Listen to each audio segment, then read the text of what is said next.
Good morning, it's Tuesday the 20th of June.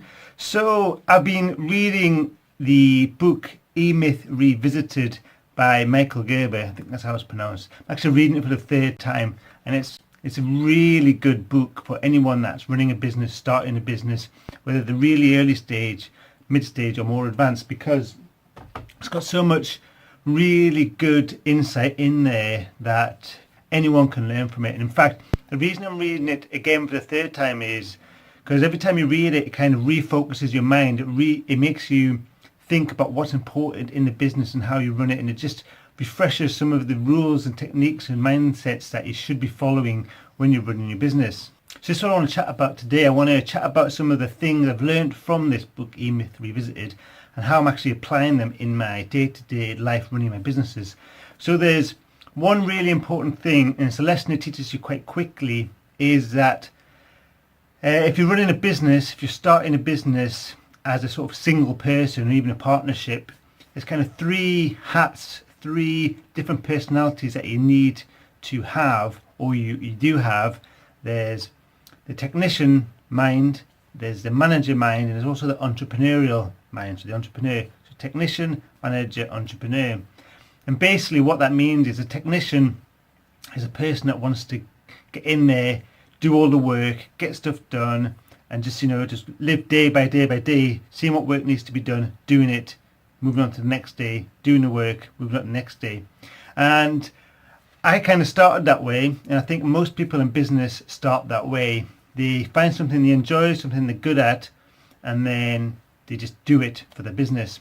But there comes a time when you can't just do that. It is always good to do that, but there's a time you can't just do that. You need to sometimes get to the point where you think a bit higher level. You almost need to think as a manager. So you need to manage your business. So this means putting procedures in place, and if you've got employees, getting them to do the work and making sure you manage them. So you put other technicians in place to do the work you were doing, and you need to manage them. But the manager is just one level. They kind of just understand a bigger overview of what needs to be done, and they put things in place to get it done, but they're quite strict and quite rigid, and it just makes sure things flow in a different way. And this is where the third mindset, the entrepreneur, comes into place. The entrepreneur has the bigger vision. They're the people that think of new things to do, see the overall strategies, and kind of help grow and form the business as it moves forward. So the entrepreneur is always dealing with the managers, who are always dealing with the technicians.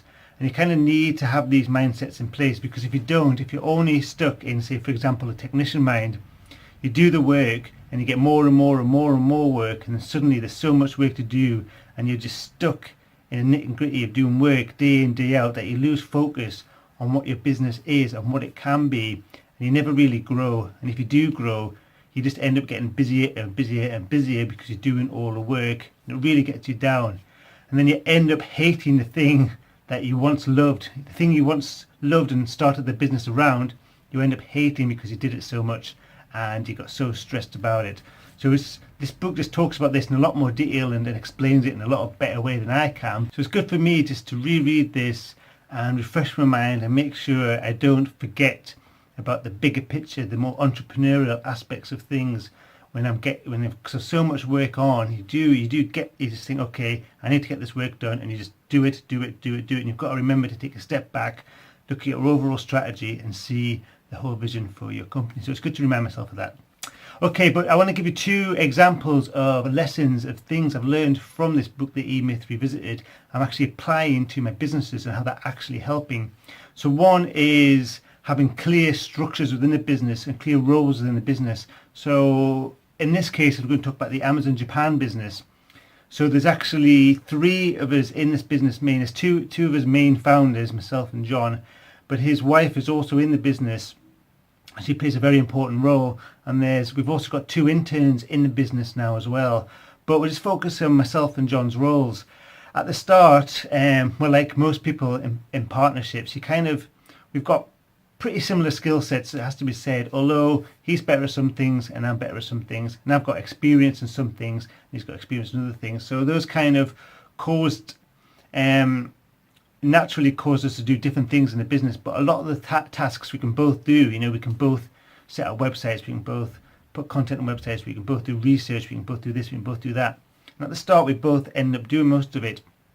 But we both went to eMyth Revisited as well. So we had some meetings, we had a few meetings about this, and we've slowly defined clear roles for each other. Of course there's overlap, which is fine, which is good, but we've got clear roles. So for example, John's role is mainly sales. His job is to follow up with potential customers via email, via phone, and other things like that. So he's the one that lands the clients, lands the business.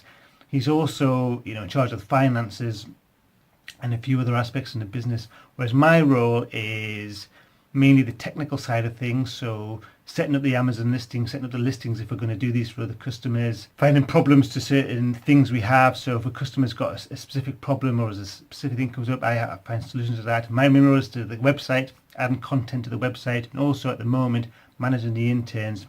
And yes, as I said, there's lots of overlap, but we've got our main roles and it works quite well. The interns are doing their work, I'm kind of managing them. They're finding potential clients and they get them to a level. We've got some automated emails that are sent out, get them to a level where we need one-on-one manual communication, and John jumps in, he starts emailing them manually, then getting on the phone with them, speaking to them. And this has been very successful, it's working really well.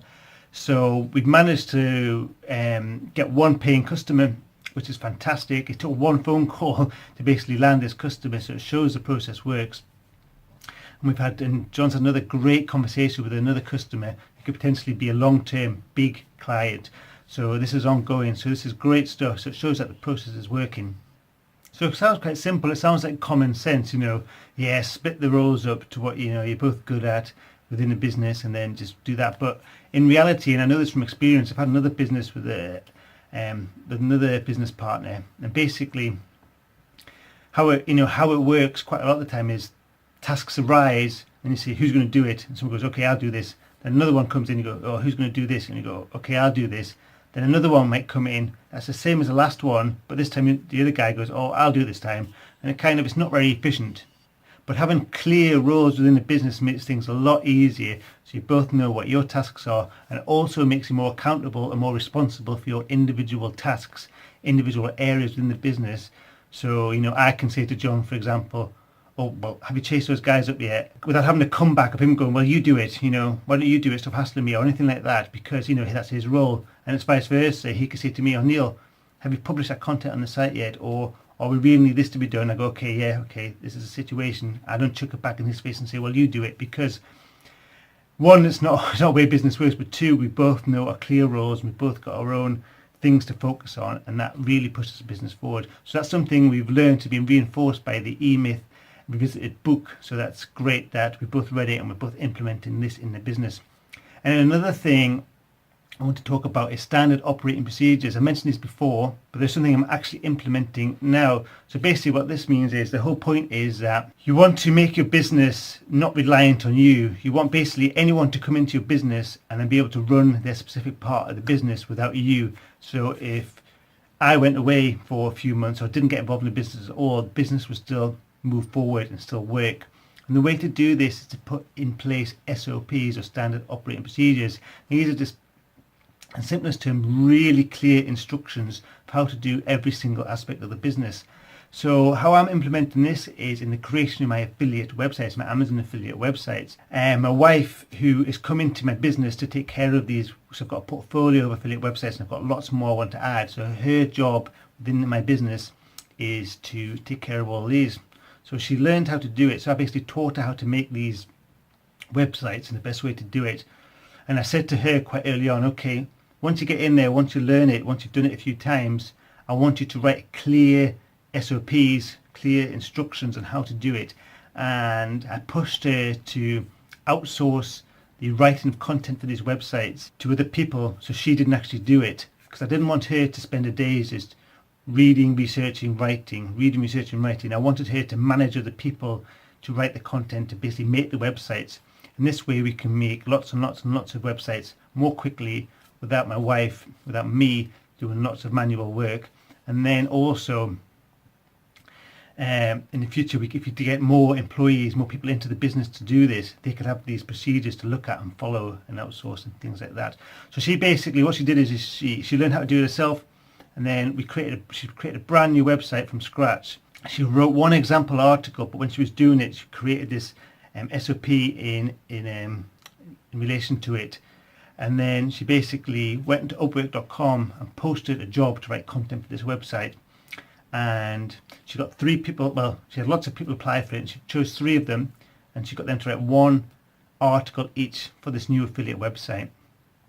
And she basically said, this is the article, it's for this website, it's about this, and here's, and she attached a PDF of this SOP, so I'd follow this SOP and create the article exactly as it sets out. All 3 articles were set out exactly how she wanted them to be. 2 of them were better quality than the other one. That's just the style of writing and the quality of the writer, but the actual layout and the content and the structure was exactly how she wanted. She kept on 2 of them, and she's now had these 2 people to write 10 bits of content each 1,000 words each, and she's completed the content for the whole website. At the moment she's taken this content, which is just in a Word document, and she's formatting it a bit and styling it and putting it on the website. But that's the next stage, is to write an SOP about how to put things onto the website and structure them perfectly for the website. But for now she's doing that. But she's basically had in total 22, well, she wrote 1 bit of content, 1,000 word article, 1 freelancer wrote 1 bit of content, and the other 2 freelancers wrote 10 bits of content each. So in total she's now got 22 bits of content, each 1,000 words long, each structured, set out, laid out and optimized exactly how she wants it to be, and she only wrote 1 of them. So she's basically got 21 bits of content to publish on the site, and the site is now complete for stage 1, how I like to call my affiliate website, stage 1 affiliate website. So that's fantastic. So we've put into place these SOPs, and I got that idea and that principle straight from this E-Myth Revisited. I highly recommend anyone, if you're thinking about starting a business, you've started a business, or you're even quite advanced in your business, I recommend you read this E-Myth Revisited by Michael Gerber. It's a really great read, really gets you thinking, and it really helps you lay out how to run your business. Okay, that's it for now. If you want more daily updates about what I do, the more specifics of what I do day in, day out, I do post regular tweets on Twitter, so make sure you follow that. Okay, see you later. Hey, thanks for watching this video. Hope you enjoyed it. It just gives you a glimpse of what I get into on a day-to-day basis running my business, gives you ideas on what I'm up to and what I've got done and my future plans. What I would love for you to do is check out my other videos to get more of a general view of what I do, but also make sure you subscribe to this YouTube channel so you don't miss out on new videos, and also head over to my website at www.neilcurtis.me, where you'll see a load of more stuff about what I do in my business, and also get some ideas and tips about how you could start your own online business. And then finally, hit me up on Twitter, that is at NeilCurtisMe, or 1 word, so you can hear more regular updates throughout the day of what I'm getting up to. Okay, hope to see you on those channels. Cheers.